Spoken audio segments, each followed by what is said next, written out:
Everyone, কেমন আছো সকলে? আশা করি সবাই ভালো আছো।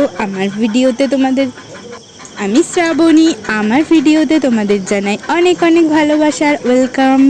চলো আজকের দিনটা শুরু করি। দেখতে পাচ্ছ আজকে সকাল সকাল মা ভাজছে লুচি, আর আমরা সকালে সবাই লুচি খাবো। যেহেতু ওয়েদারটা একটু বৃষ্টি হয়েছে, ওয়েদারটা অনেকটাই ঠান্ডা হয়ে গেছে, তো চলো সকাল সকাল লুচি টুচি মা এই যে বসে, মা তো নিচে বসতে পারে না, তো ওই জায়গাটায় বসে বেলে দিচ্ছে, আর আমি ফটাফট করে সবগুলো ভেজে নিচ্ছি। বেশি না, অল্প কটাই করেছি, টিফিন তো 4-5টা করে সবাই খেয়েছি সকালে। তো এটা ভেজে নিই, সাথে আগে আমি করে দিয়েছিলাম আলুর তরকারি। তো সব কিছু করে তোমাদের সাথে আবার কথা বলছি। আমার শ্বশুরবাড়ির মানুষজন খুবই ভালো। আমি যেগুলো কথা তোমাদের আগের ভিডিওতে বলেছি, ওগুলো নাকি ভিউজ কামানোর জন্য এরকম কমেন্ট অনেক কটাই এসেছে, কিন্তু বাস্তব ঘটনাটা তোমাদেরকে চলো শেয়ার করি। তো এখন আমার পাপাকে খাইয়ে, ও লাস্টে খেলো একটুখানি আম, 2-4 টুকরো যতটা খায় ওই খাইয়ে দিয়েছে বাবা। আমি রেডি হচ্ছিলাম, তো এখন আমি করব হচ্ছে, ওকে রেডি করিয়ে দিয়েছি আর আমিও রেডি হয়েছি, যাব একটু পিসি বাড়ি ঘুরতে। তো পিসি বাড়ি যাবো বলে আমরা একটু রেডি হয়েছি। আর ওকে দেখো একটু টিপ পরানো আছে, আমি একটু পাউডার দেবো।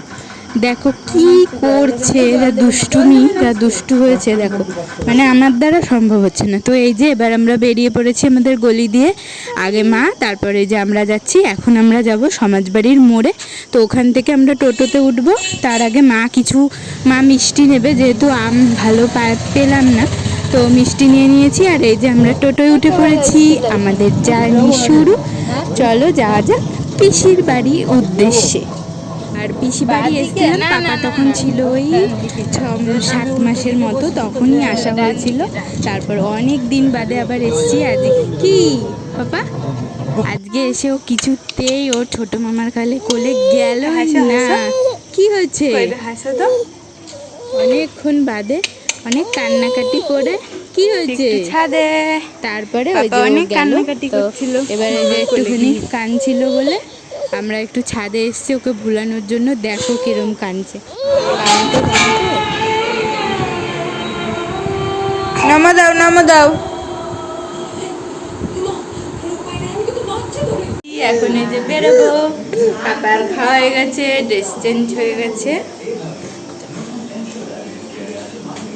পাপা যেখানেই যাবে শুধু এই যে কল দেখবে, জল দেখেছে ব্যাস। ওই যে টিকটিকি দেখো, বাবা ব্যাং ডাকছে, বুঝছো?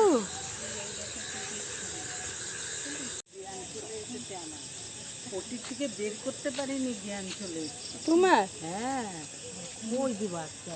ও তোমার অবস্থা ঠিক লাগছে।